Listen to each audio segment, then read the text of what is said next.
రాష్ట్రంలో కొనుగోలు చేసిన ధాన్యం నిల్వపైన క్లారిటీ లేకపోవడం ఆందోళన కలిగిస్తోంది. మిల్లర్ల నుంచి తీసుకున్న బ్యాంక్ గ్యారంటీలకు నిల్వ ఉన్న ధాన్యం విలువకు ఏమాత్రం పొంతనలేదు. ఇక ధాన్యం నిల్వకు సరిపడ గోదాములు లేకపోవడంతో మిల్లుల్లోనే అన్లోడ్ చేస్తున్నారు. అక్కడి నుంచే పక్కదారి పడుతున్నట్లు ఆరోపణలు వెల్లువెత్తుతున్నాయి.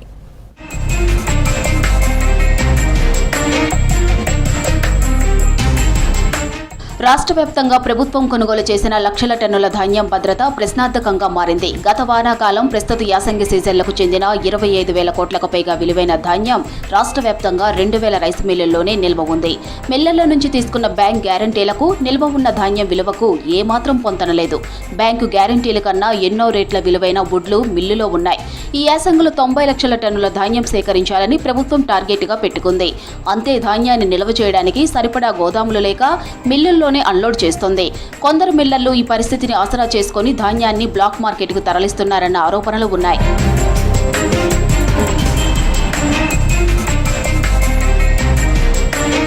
చాలా మంది మిల్లర్లు ప్రభుత్వానికి కస్టమ్ మిల్లింగ్ రైస్ పూర్తిగా ఇవ్వకుండా బియ్యాన్ని బహిరంగ మార్కెట్లో అమ్ముకున్నారని, ఆ డబ్బులను ఇతర వ్యాపారాలకు మళ్లించినట్టు ఆరోపణలు ఉన్నాయి.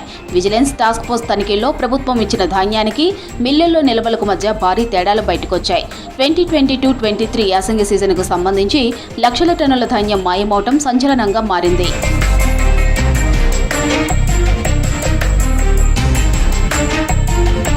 మిల్లర్లో మిగిలిన ధాన్యాన్ని అమ్మేందుకు ప్రభుత్వం టెండర్లు పిలవగా టెండర్ దక్కించుకున్న సంస్థలు 18.95 లక్షల టన్నుల వడ్లను మాత్రమే తీసుకుని చేతులెత్తేశాయి.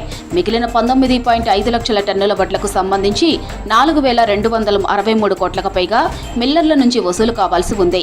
అయితే కొన్ని మిల్లుల్లో వడ్లు కూడా లేవని బియ్యాన్ని అమ్ముకున్నారని తేలడంతో కొందరు మిల్లర్లపై రెవెన్యూ రికవరీ చట్టం కింద కేసులు నమోదయ్యాయి. మిల్లులకు ధాన్యం కేటాయించిన తరువాత అధికారులు పర్యవేక్షించకపోవడంతో ధాన్యం పక్కదారి పడుతుందన్న ఆరోపణలు ఉన్నాయి.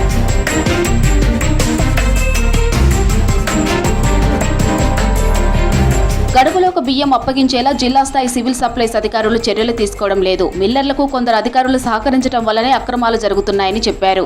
3 ఏళ్ల కింద మాయమైన ధాన్యం కూడా ఇంకా పూర్తిగా రికవరీ కాలేదని చెబుతున్నారు వ్యవసాయ నిపుణులు.